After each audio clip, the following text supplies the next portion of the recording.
Ахмад Хаджи, да Аллах он говорил, что во время проведения референдума нами впервые было предоставлено слово народу, выбор народу.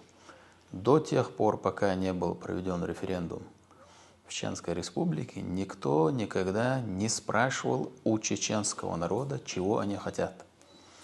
Никогда не давали выбор народу, никогда не давали сказать слово народу. Всегда все решали за народ.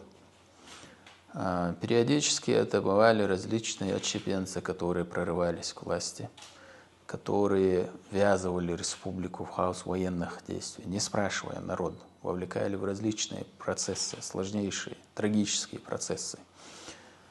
Но 23 марта 2003 году, благодаря нашему первому президенту Ахмаду Хаджи Кадырову, да Аллах болсын, как мы отметили, впервые у чеченского народа появился выбор.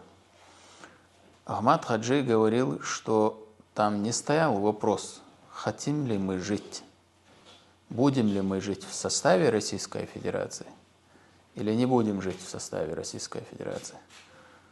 Ахмад Хаджи говорил, что там на самом деле стоял вопрос, будет ли жить вообще чеченский народ. То есть будет чеченского народа или не будет чеченского народа в принципе.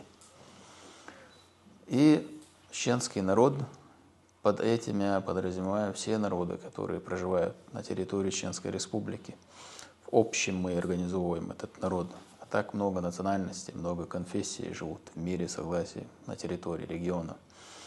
А народ, он услышал громкий голос, призыв Ахмада Хаджи Кадырова.